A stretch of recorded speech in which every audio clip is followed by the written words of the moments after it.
On today's episode, name your fear and control your risk. The housing market and crypto are looking a little bit shaky. Welcome to the ultimate crowdsource personal finance show. This is Choose FI. You're listening to Choose FI Radio. The blueprint for financial independence lives here.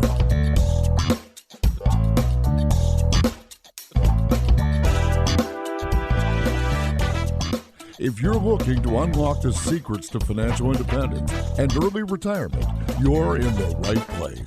Stay tuned and join a community of like-minded people who are getting off the hamster wheel and taking control of their lives in the pursuit of financial independence. Choose FI, your home for financial independence online.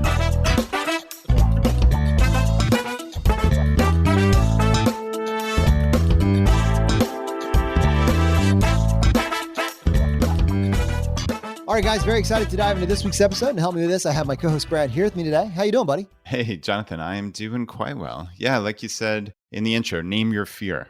There's obviously a lot going on in the world right now, and this feels like one of those episodes where we should definitely just chat through a lot of these things. There's so much going on, and there's a lot of fear in the air. I think it's just really important that you and I talk through, hey, what are we seeing? What are we thinking? How does the world of FI and what we've been talking about here for 5.5 years, how does that intersect with, hey, it seems like in a large degree, a lot of these markets are melting down. Things are going crazy. What does that mean for us? And I think that's funny because I actually just thought of this while I was speaking.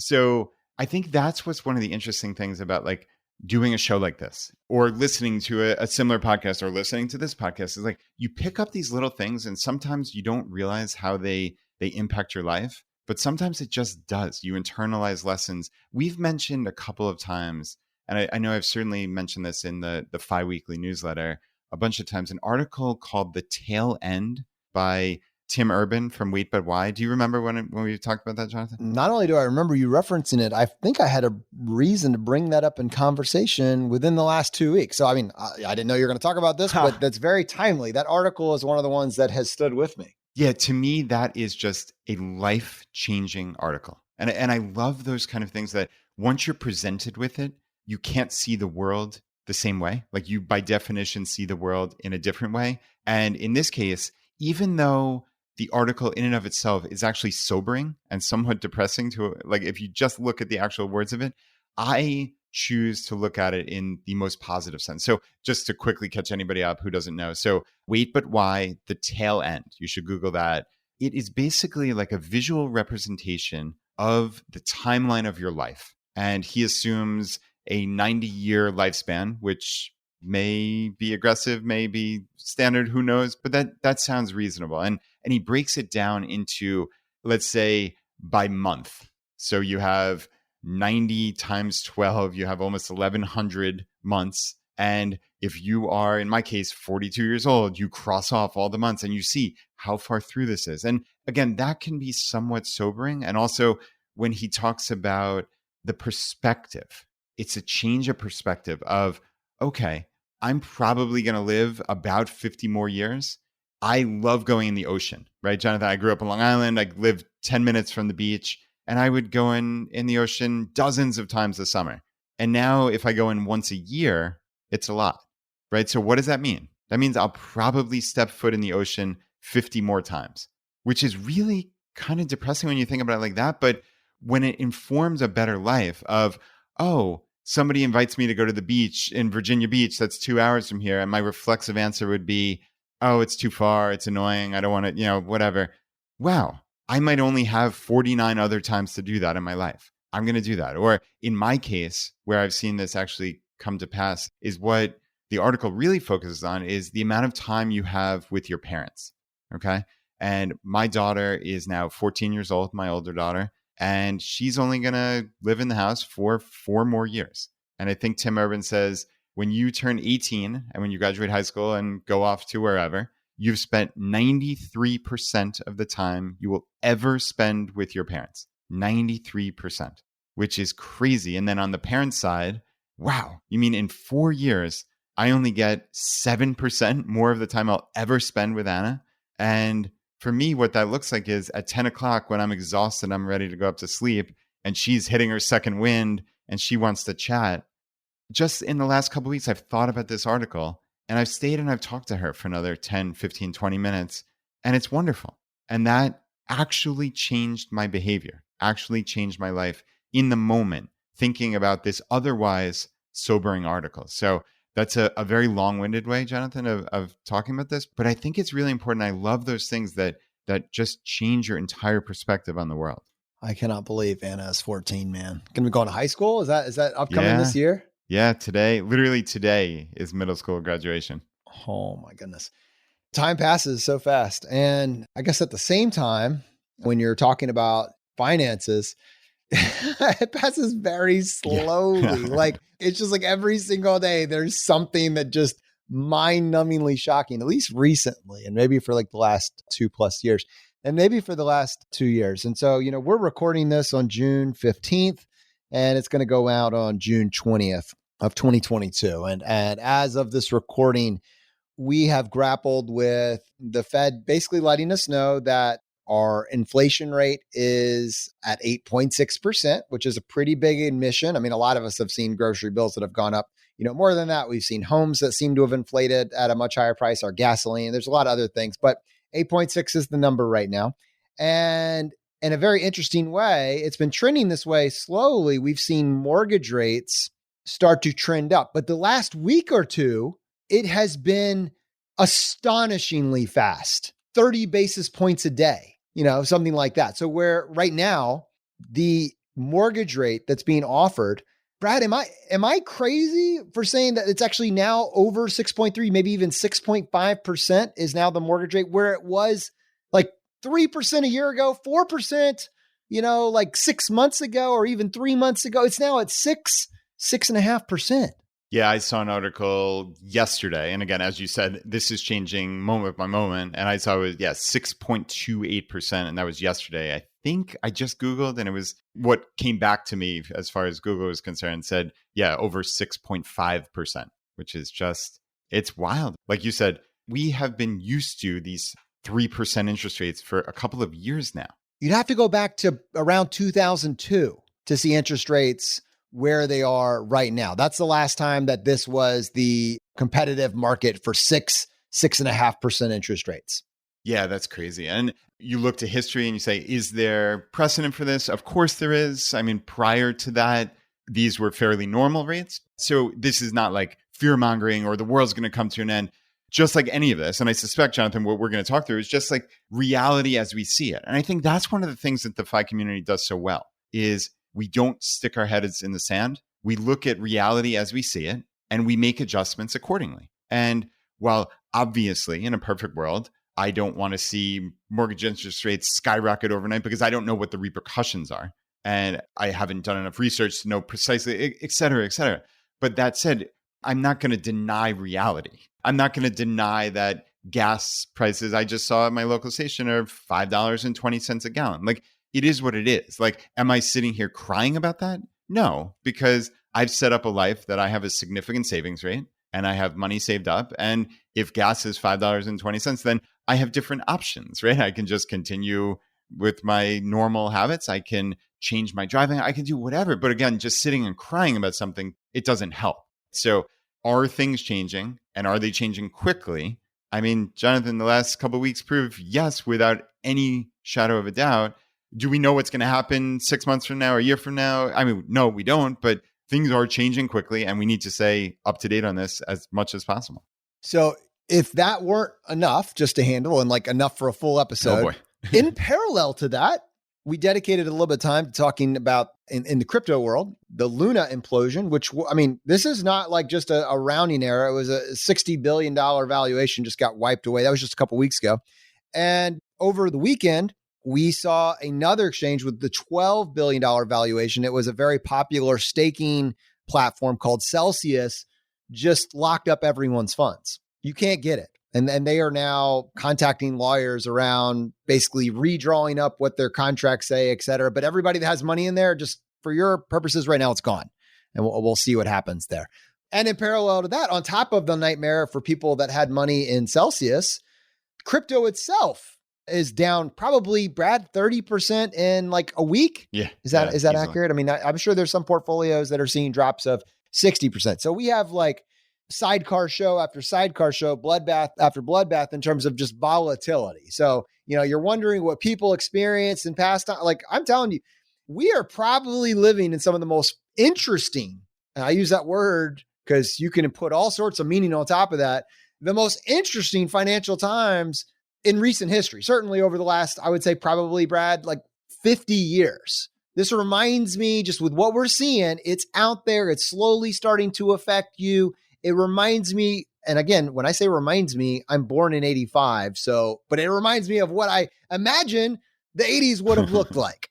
Yeah, I hear you. And, obviously I'm only a couple of years older than you. So I have no personal experience with gas craziness in the late 70s and interest rates and inflation thereabouts. And I think I've referenced this on the podcast, but like I remember my parents talking about like their mortgage interest rate, the first house they got in like the early 80s. It was something absurd, like 12, 16, 18%, something absolutely crazy.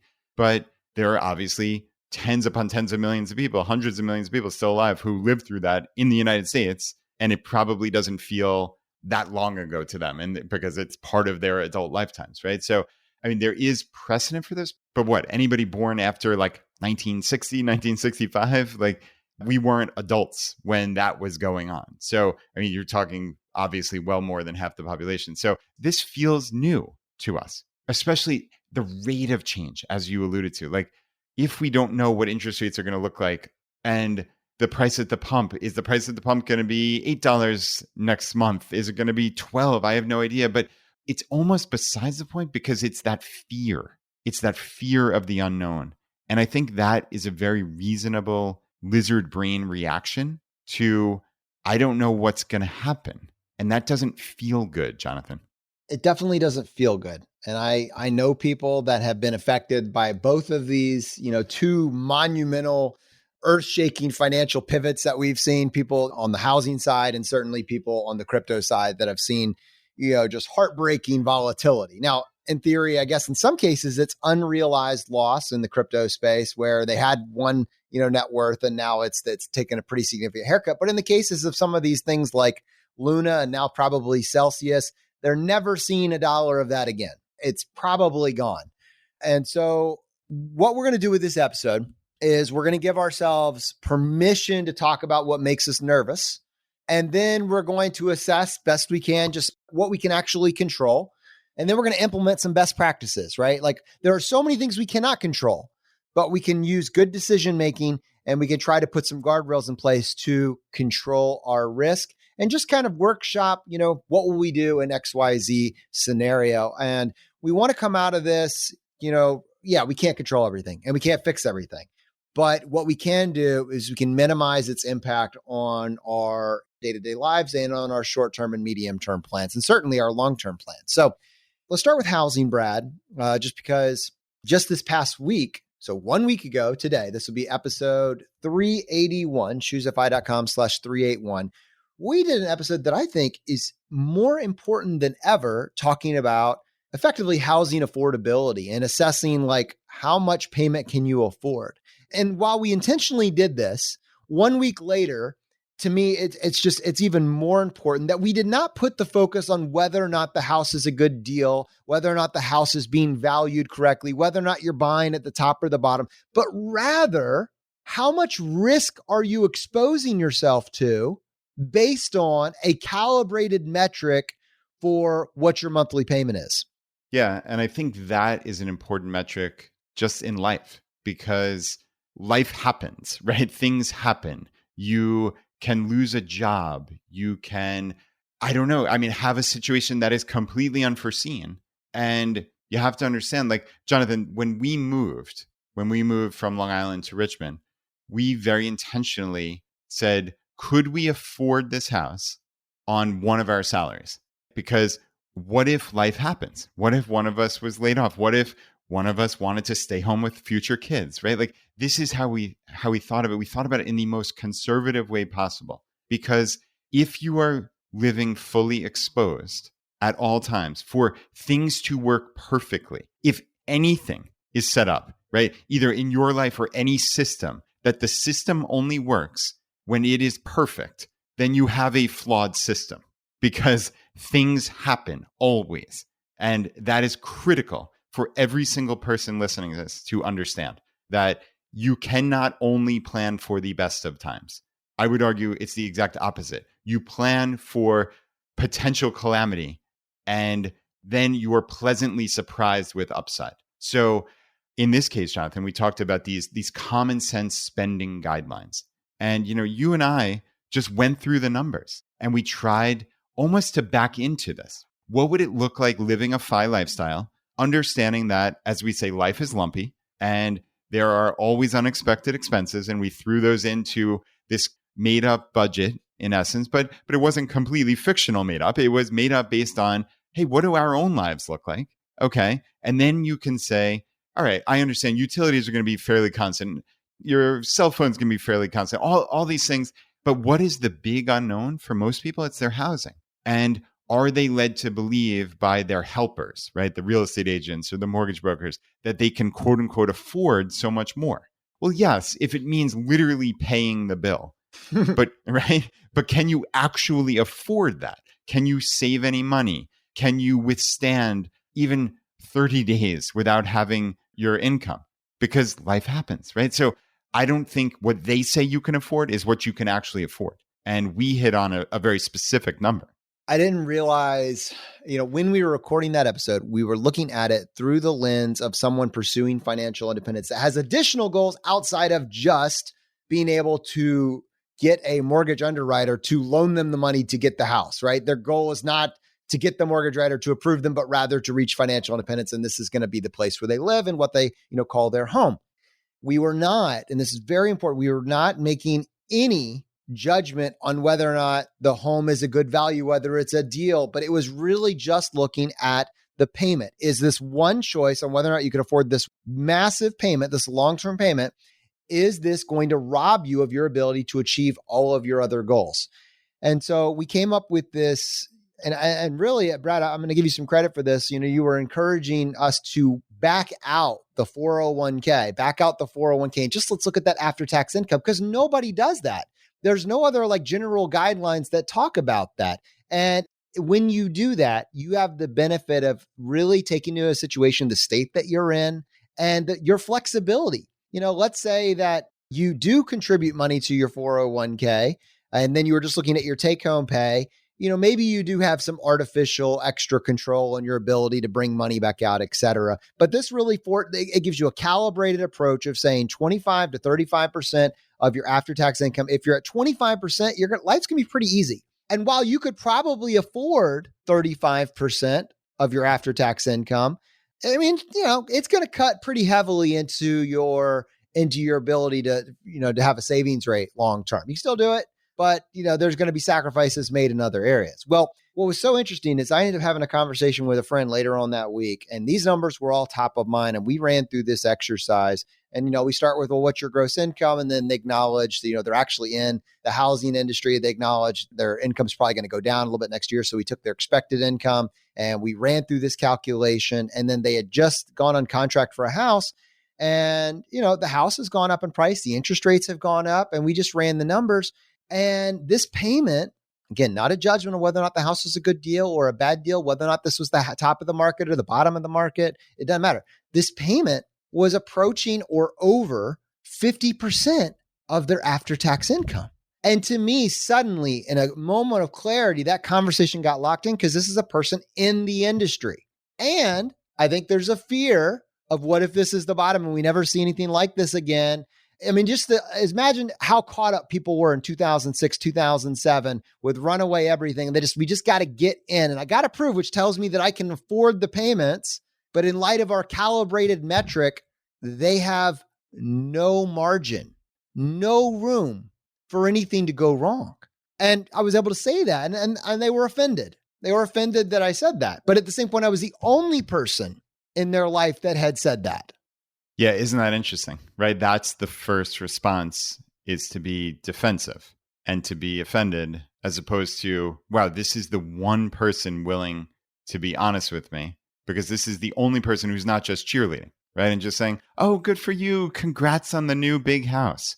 As opposed to, wow, this is what this means for your life in the future, potentially for a very, very long time. I mean, that's right. As you said, this is someone, this friend is in the mortgage industry in some respect. And I don't know specifically what that means. And you said in passing that they expect their income to go down. And I suspect that has to do with, it seems as if home sales are going down dramatically. It certainly stands to reason that basically, especially if mortgage interest rates continue to rise or just stay where they are currently now, refis are going to go to effectively zero, because anybody who has a current mortgage would not refinance. So, I mean, I think of businesses just here in town, Jonathan. We've talked about Cap Center, right? You and I have both, this is a local Virginia company, have both refinanced there a bunch of times because the interest rate kept going down. Well, what do they do now when 1% of people in the Richmond metro area or less, probably essentially zero, or you could round to zero, have interest rates lower than the current prevailing rate?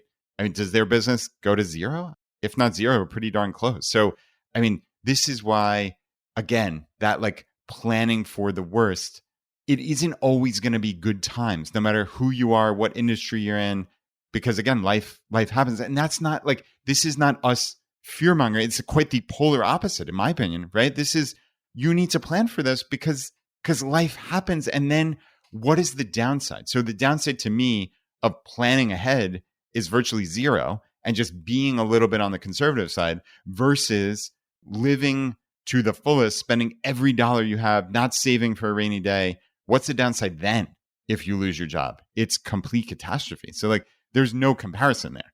Right. When you use these spending rule guidelines, not only do you have more for your goals, but if things go south, you have more margin to take a bad situation and control your risk and be able to stay in your home.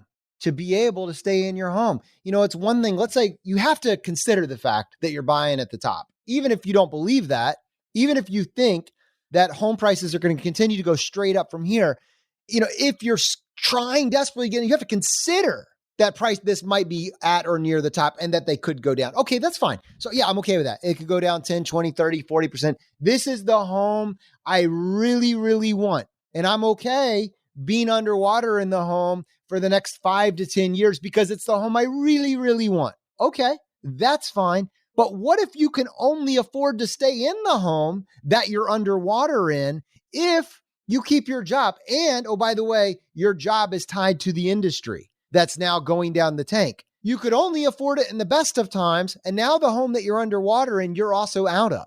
This is what wargaming and controlling your risk actually entails. You have, no margin. If we were to go back to this individual scenario and we're looking at other things and other factors like, all right, well, I bring in some additional income, so that'll, offset.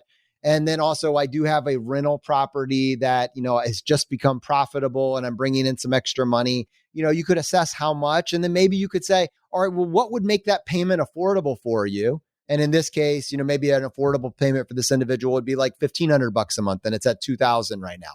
All right, well, this rental is not doing you any favors right now. It's barely netting even. It's been something that you've been losing money on up to this point. Maybe we go ahead and we just sell the rental. We attempt to sell it. If you really want this house, you really want it, but you don't want it to be a curse, maybe we sell the other rental. Maybe the market's still hot, maybe, because you're buying it at quote unquote what may or may not be the top. Maybe you sell it and use any equity you have in that and pour it into this. And you get that payment at this point because you've already decided that you don't care about whether or not the home's a good value or not. You're just really wanting to be in the home for maybe emotional reasons. And whether they're good ones or bad ones, you really want to be in this home. Well, we need to sacrifice somewhere else because we need to control our risk. And no one looks around and say things are like, nothing's risky. I don't see anything risky. It's all blue skies. There's nothing. You need to control your risk. And so that's just like a framework. It's not a bad framework. There's nothing negative about it, but it's just like, what can I control? Well, I can control what 30-year payment I agree to. You have to sign like 400 documents in order to get into this thing. Whether you're under contract or not, you still have to sign 400 documents in order to make it happen. So maybe you get very clear on how much risk you're willing to take on and make sure, Brad, again, it is well and good to talk about, is a house a good deal? What should it be valued at? But when it hits the fan and when housing prices are volatile and jobs and industries are volatile, what you really want to make sure is that you can afford to stay in your home. And if you go back to 2006 and 2007, there were many people, not only were they underwater, but they were in variable adjustable interest rates. And when the interest rate changed, they could not afford their payment. Right, because that's exactly the capping the downside that people weren't doing. They were assuming that, as you say, it's blue skies, right? Like, I'll always be able to refinance into another 5-year adjustable rate mortgage, and back in those days, and the good times will keep on rolling. Well, that happens until they don't, in essence. So to me, I'm just kind of curious from an intellectual perspective, like, what happens here? Because I've always had a little contrarian thinking in terms of what is, as you've said probably 4 times so far, like a good deal or the value of the home. I think that the quote unquote value of a home is actually one of the least important aspects of the entire US housing market. I think, to me, what actually matters for 90+% of people, and basically anybody not paying cash for a house, but for normal people, which is the vast majority of people buying houses, what actually matters is the monthly payment. That's it. End of story. So I've gone so far as to argue in real life, there is no inherent value to a home. That doesn't mean it's worth less. I obviously don't mean that it's worth zero. I just mean there is no definitive price for a home, because I think what it actually is made up of is, what are the components that get me to the monthly payment? Because that is all that people care about. Most people are maximizing, hey, can I afford this monthly payment? And like we've said, afford, we say in air quotes, right? Because for most people, that's living paycheck to paycheck, saving no money, but even still, right? So what matters is that monthly payment. And what makes that up? So Jonathan, it's really 3 fundamental factors. It's the price, or ultimately the amount financed. So that's the selling price less whatever down payment. So the remainder is the amount financed. And then it's the length of the term of the mortgage, and it's the interest rate. So if you had those 3 numbers, the amount financed, the term in years, and the interest rate, you know what your payment is for the principal and interest. Period. End of story. And I think I alluded to this on that prior episode, but when you see interest rates skyrocket and you assume all else is equal, right? So nothing else changed in the world. People aren't sitting on cash to pay for houses in full. All else is equal and people are getting mortgages. Well, what can change? So if you assume that people were basically getting the highest monthly payment they could quote unquote afford, well, something has to give. And like I said, there are only 2 other factors. There's the amount financed, which ultimately at the end of the day comes back to the selling price of the house, and the term of the mortgage. Yeah. And that's really interesting, Brad, because, I would imagine if you were to go back to a time where you're seeing 18% interest rates, back in the 70s and the 80s, et cetera, the amount financed probably was a lot lower, because if it's a lot higher, and so what we've seen over time, interest rates have gone down, home prices have gone up somewhat, some predictable amount. But now there's this little interesting interplay between, why would a mortgage-backed security offer a long-term loan at 3%, 4%, 5%? We're going back to that first thing. The Fed is now saying inflation is at 8.6%. The mortgage-backed security, the mortgage lending industry would basically be saying, hey, we're cool with a 2% loss. And so part of this rapid catch-up is this interplay, whatever interest rate you get on your home has historically always been 1 or 2 points ahead of whatever the accepted inflation rate was. And so it's not a huge surprise to see mortgage rates desperately trying to catch up with whatever is the acknowledged inflation rate at a particular point in time. But that has insane implications on, again, going back to these 3 different categories, the amount finance, the term, and the interest. That has insane implications on what percentage of your payment is principal and what percentage of your payment is an interest payment. Hey, this is Andrew from the Choose FI team. Hope you're enjoying the show. We're going to get right back to it after these quick messages.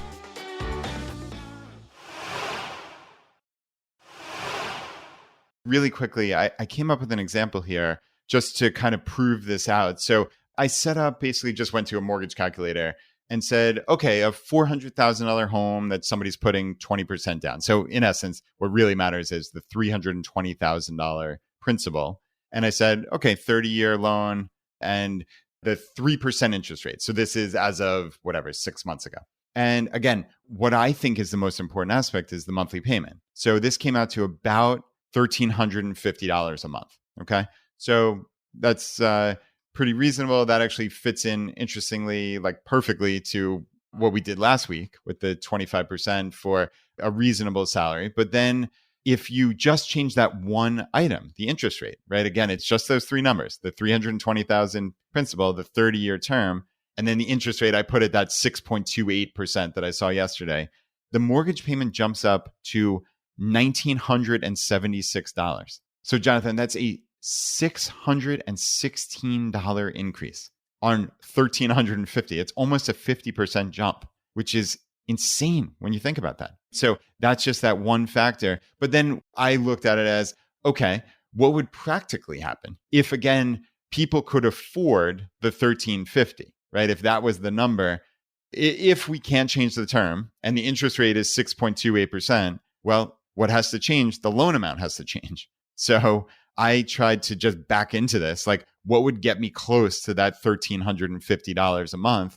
And I came down to a home value of $275,000 with 20% down, got me to a loan amount of $220,000. So if all factors stay the same on fixed interest rates, so if this is the new normal and 6% is here, which by no means we could keep going, but no idea. But if it were a case, in order for the same buyer pool, and again, the buyer pool being people that just say, how much payment can I afford? Like that's the criteria.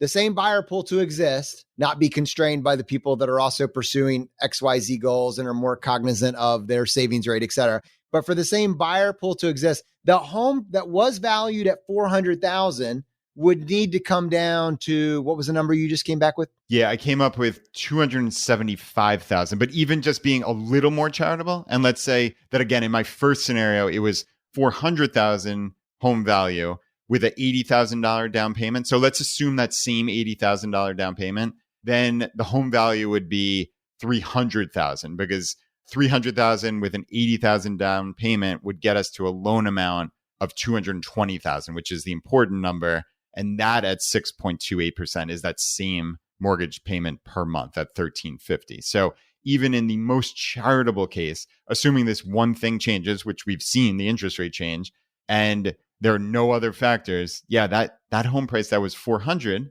is now $300. And what compounds that is, I mean, to go to the amount of charity that you layered this with is that 20% down payment being assumed, right? Right. Which is a big number, 80 grand to put down for most people. Yeah. So, okay. This is just where we are. So in terms of like, if you were going to make a case that houses are at the top, then the logic that you just used, in order for the buying rate to continue, to allow people to continue to charge more, where you have, a home being listed in 72 tours and you have everybody just wanting to be the one to show your house because there's just so little inventory. In order for that to persist and the buyer pool would need to stay the same, in order for the buyer pool to need to stay the same without any other changes, because we're talking about a payment. People are focused on a payment, a massive contraction in the listing price, massive contraction. All right. So that's the one end. Or something else could happen that hadn't happened before. Yeah. Well, I see two logical ways. So one is people could just pay cash for houses, which I don't think is terribly realistic, except at the margin, right? Except people could be trained to do that, but it's not going to be a 1-year pivot. No, clearly not. And anybody who's paying cash now, it's an anecdote. It's the exception, not the rule. I'm sure there are many people who are flush with cash and who are paying full cash for a house. But if you had full cash, are you buying it right now? Yeah, well, that's a very good point. So I don't want to discount that there are cash buyers and there are a lot of them, but I don't think that makes up any type of appreciable percentage of the actual market. So, I mean, what's another option? I guess that mortgage terms go longer than 30 years. That could be a very plausible option. I think I've said for a while, I wouldn't be shocked to see 40-year mortgages at all, because again, it's just three variables. And if it's not palatable to see home prices drop 25, 30% because of that interest rate going up, then what's the next response? Like there's always an action, there's a reaction, there's always a response to everything. Like, Jonathan, would you be shocked at all to see 35, 40, 45-year terms? That's where we're at. It's coming. It's going to be, a politician is going to latch onto that as the solution for everything. It's going to be a campaign rallying cry. It's here. And I mean, I don't think it's in an odd way, and this is going to sound really interesting from a financial independence podcaster. Like, I don't think it's an unreasonable response in a weird way, because at the end of the day, it's just a contract, right? It's a contract between you and the bank. And if the bank wants to loan that to you for 40 years, that's fine. And if you really think about it, how many people are buying a house, staying in it for 30 years, paying it off dutifully every month for those 360 months, and that's that? I don't think it's very many. We do exist. They certainly do exist. But again, yeah, like I never argue with the anecdote or the 1 or 2% or X% of anything. You could always argue the anecdote, but like, I don't think that's that many people. Let me I'm not soften it. That's the wrong word, but let me agree with you in a roundabout way. What you're saying is, in this context, everyone needs a place to live. You need shelter over your head. And at some point, you're making a calculation between rent versus buy. And this tilts, it will tilt the calculus one way or the other. But if you're making a payment and it's comparable or it's slightly better than rent, you're probably going to buy. And if rent is much better than buying, the similar payment on a similar home, you're probably going to rent. And to the degree that maybe rent is not being inflated, year after year, there's really no difference to the participants that are treating it that way. Yeah. I mean, I think a very stark way to put it is we're all renting. If you really think about it, like even people that quote unquote own their home, do they actually own their home, or are they just making a mortgage payment? Oh, I will own my home. I may not right now, but I will own but I hear what you're saying. You're right. As of right now, if you have a mortgage, you are a stable renter where they are not allowed to raise your rent. Yes. Right. If you don't have an adjustable mortgage. I was just jinx. You called me. And to be clear, I'm not making value judgments. I'm not making good, bad. Like, I don't traffic in that kind of stuff. Like, I'm just making what is the reality as I see it? So like, Jonathan, when you said there, like, I'm not trying to make policy prescription of 40, like, it's not a good or bad thing to me. It's just what is the reality? And the reality, as far as I see it, is most people care about their monthly payments. Simple, end of story. And if we have a scenario where there are a bunch of bad options and the best of the bad option is to extend the term, do I think it makes a massive difference for anybody who's living in a house for 7 years if their term is 30 years or 40 years or 100 years?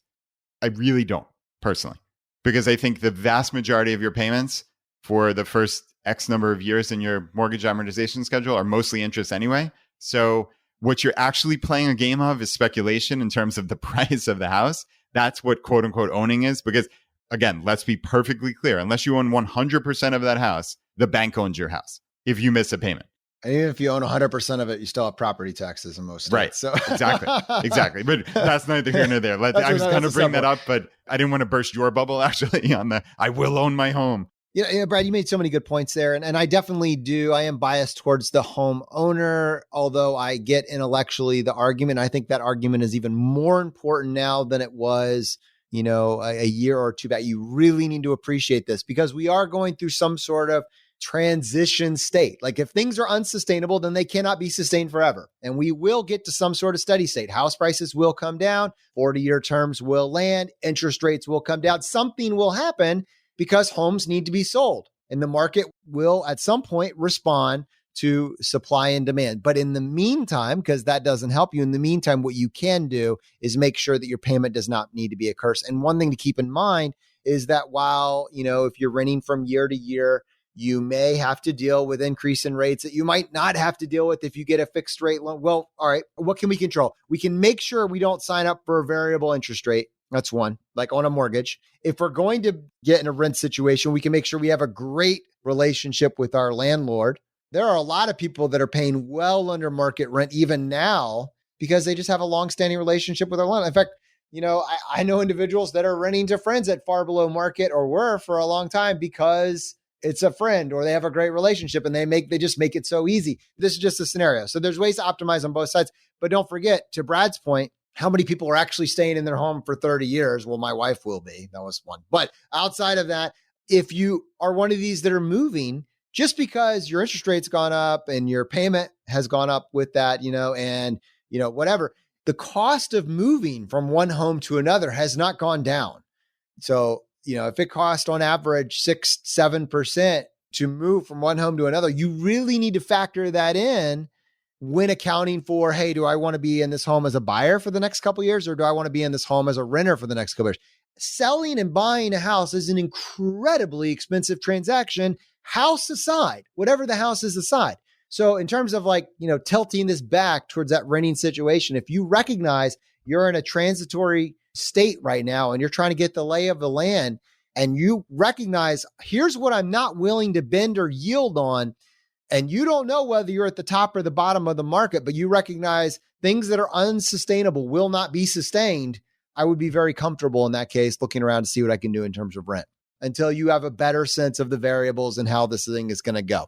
Brad, final thoughts? Yeah, that's first, that was really interesting how you said when you sell a house, really 6-7% of that sale price is really vanished off the planet in terms of real estate commission and other closing fees and things like that. So that's something that I've always kind of considered in the back of my mind, but it's probably not even as clear to me that, hey, I really should take 93% of my quote unquote the market value for my house and consider that what I'm actually going to gross from a sale.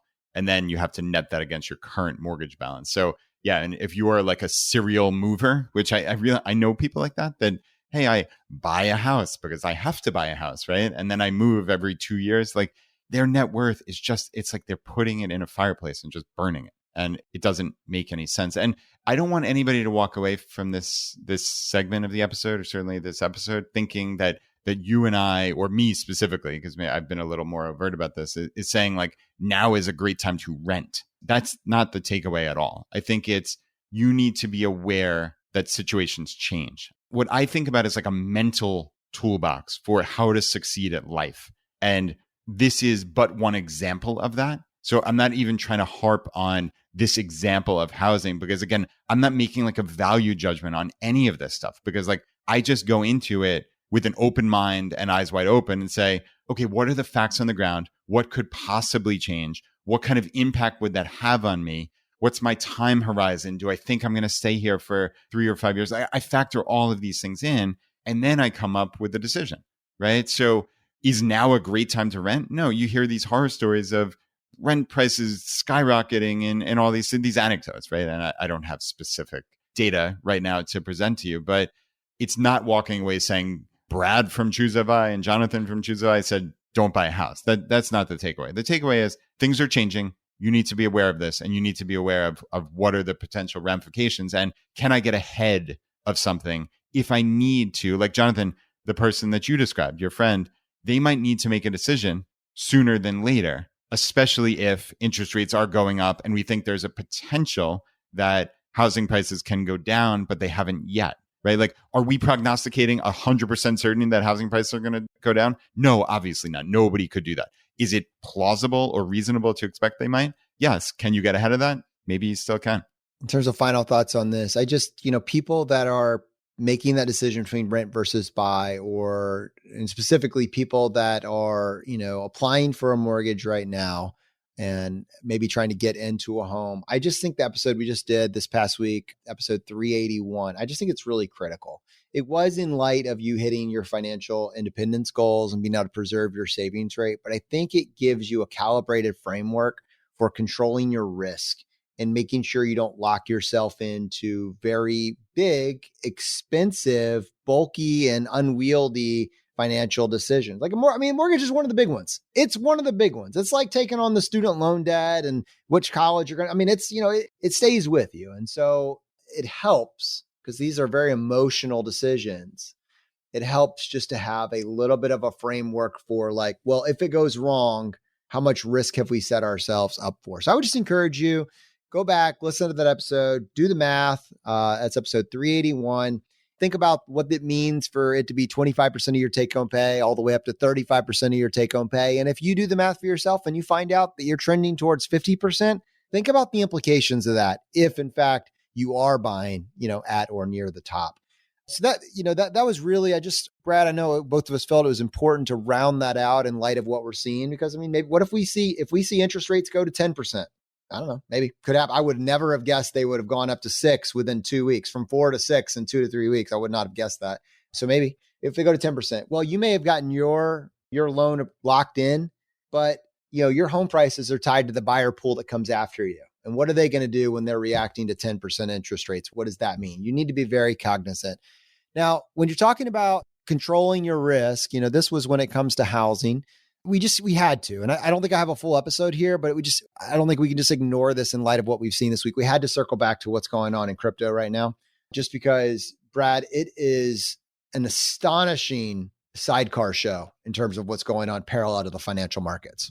Yeah, and Jonathan, definitely want to talk about crypto, but one thing, you were just saying that 10%, and it piqued my interest. So 10% interest rates, I mocked up using the same example that I've been using. So, right, we said originally, again, we're optimizing for that $1,350 monthly payment, right? So we said originally that was $400,000 home value with $80,000 down at 3% interest rate. Well, I just mocked this up at 10% interest rate, and I got a loan amount of $152,000. So if you add back the $80,000 down payment, again, we're being as generous as we possibly can. So that would be a $232,000 home price with $80,000 down, gets you to $152,000 would be your principal amount at 10% interest rate is basically that $1,350. So that is craziness when you think about 400,000 versus 232,000. So that's the kind of impact that this could possibly have. We could do a lot of episodes here, and it will be interesting to watch. I hope it is slowing down. I just am astonished that we're coming into this, and between yesterday to today, it went from 6.1 to like 6.5, in 24 hours. And knowing that, no, seriously, lenders lending long-term money, why, if inflation is at 8.6, why would they lend money for less than that? We make the same decisions. Like, why would we lock up our money to make 1% or 2% if inflation is at 8%? It's the same decision. It's the same incentives. And so it's trending to a bad place. But anyways. Yeah. No, it is. But also, as hopefully the audience can hear, like, you and I are just talking about this. Things are changing. This is not like something we had scripted and scheduled for weeks and weeks and weeks. Like, we just learned about this in the last 24 hours, and we're trying to see, like, think through it and think through, like, what are the ramifications? And sure, it's easy for me to say, oh, I'm set. I have a mortgage interest rate at 3.25%. I can obviously afford my monthly payment. My monthly payment is not changing for 30 years. And I fully expect to live in this house for quite some time. So I think the likelihood that this is going to materially impact me is very, very slim. But is there a scenario where, again, if interest rates keep going up, that the market value of my house drops 30, 40, 50%, or even below what I bought it for? Is that possible? Yeah, of course that's possible. So the equity that I thought I had, including the down payment and any appreciation that we've been talking about, right? Like over the last couple of years, as home prices have been going crazy, like, could that all vanish, right? Like when I do my quarterly net worth statement on October 1st for Q3 2022, is it possible that I write down the vast majority of that equity that I had on paper on March 31st, 2022? Yeah, it's certainly possible. I have no idea. I'm not prognosticating that, but like, I just deal with it as it comes, and I need to be aware. So what does that mean? If I need to sell for some bizarre reason, life takes me somewhere else, there's a chance I might have to come to the closing table with some money. Do I think that's really going to happen? I genuinely don't. But is it possible? Yes, it's possible, right? So like, you need to think about all these things. Again, you would look at yourself as one of the lucky ones who got the 3% interest rate, and you are in terms of your monthly payment, which I've argued this entire episode is what matters. And I think that it does, but it matters until it comes time to sell your home. And then the market price actually does matter a lot. Yeah, it's interesting. Although I very much do value having a home, although it's a very important point that when you have a mortgage, the homeowner probably has a little asterisk marks by it because you got to make your regular payment, just like the renter does. But you have the right to own it at some point, as long as certain conditions are met. I think the point you made in there that's really, really critical is in the, worst case scenario, my idea of controlling risk is not, I've never been under the illusion that my home is a great investment. That is the key here. The home may be many things. They may have many qualities. A great investment, it may be anecdotally looking back, just depending on certain factors, but it was never our reason for being somewhere. It is a place to live, a wonderful place to live. We're happy we're here. It is not a investment for us. You can look 30 years from now and maybe at that point, we will say, look, it actually did trend that way, but it is a place to live. And I think what you do not want in these scenarios as you're making new decisions is to create a risky scenario where you are forced out in a very anxiety inducing scenario, right? You do not want to set yourself up for undue risk. That's the key here. And when you're looking at it through the ability of affordability and managing your payments, especially in these types of times, I think you will benefit from that frame right now.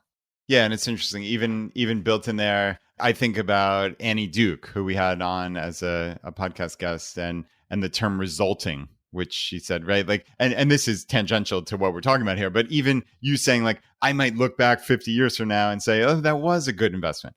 But that's looking at the result of something and then looking backwards. Like that doesn't impact the actual decision making. And you're not making this decision that this is going to be a great investment. It might turn out well, which again is the result. And that's all well and good. But you, Jonathan, are being very smart about your home decision, which is this is a lifestyle play. And I think the more of us who consider our homes a lifestyle play, as opposed to this is my biggest investment or this is going to turn out to be great, I think that sets us up for more success. If we think about it as this is where we are going to live. If your mortgage payment is 50% of your after-tax income, it's not a great investment. It's your only investment.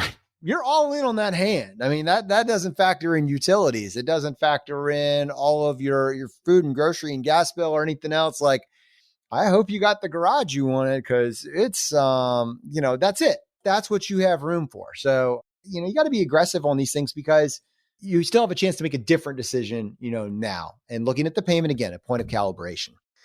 The only reason we're going to keep this episode going because we've tried a couple of times and it keeps pulling us back. But it's, well, it's so interesting, right? It is interesting. It's timely. That's the only thing about interesting financial times is that they're very interesting to talk about. Look, I'm fine with boring. The FI community are the kings of boring investments. That's what we're mocked for, right? We keep it boring. And it's amazing how boring just wins over the long term. But when times are interesting, how could you not talk about it? It's what we're interested in. And so, Brad, crypto is like this sidecar show at the moment that is just careening off the tracks. And it is very interesting. Yeah. I think you've used the word interesting 10 times in the last minute. Can someone get a definition? Can someone get a definition, please? I don't think that word means what you think it means. Oh, goodness. Yeah, it's been wild. And right, you and I have we've done a couple episodes on like crypto and NFTs in the last maybe 6 months or so. And by no means have we been vocal proponents of it, but I think we're both trying to learn more. I think that's a very defensible position. And that's how I go through life is I just want to learn new things. And this has been something that I was very closed off to for a very long time.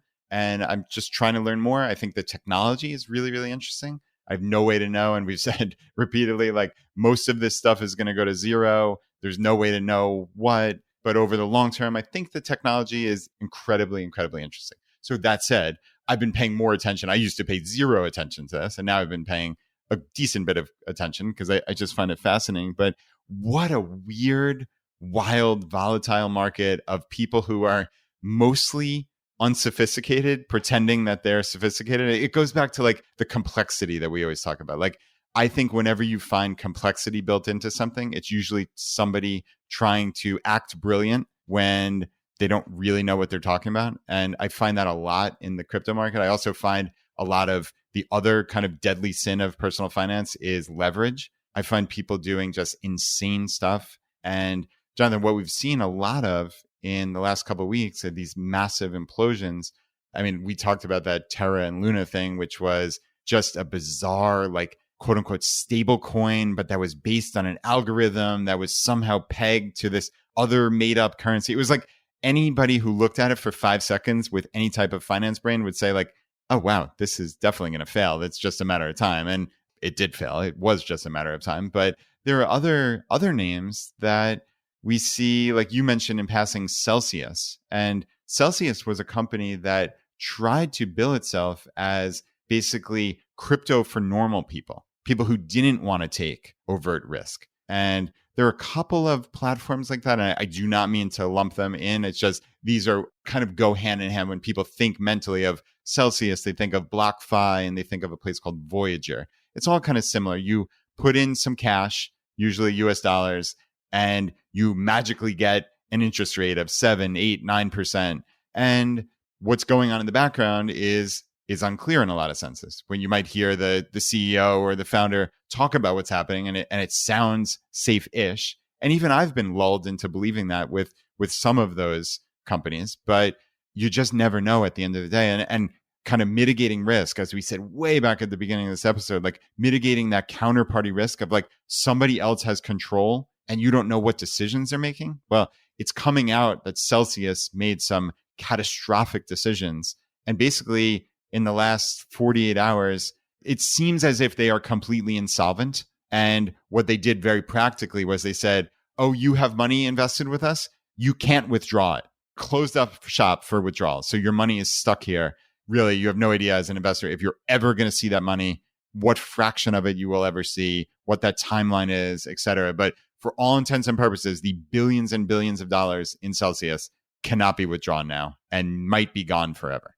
You know, I think right now we could spend a lot more time here, but right now is just a quick moment to talk about counterparty risk and to go back to when we did that crypto episode, and we'll give you guys the episode number for that. It's probably still worth the listen, but if you listen to it, it was very much like no one's got your back.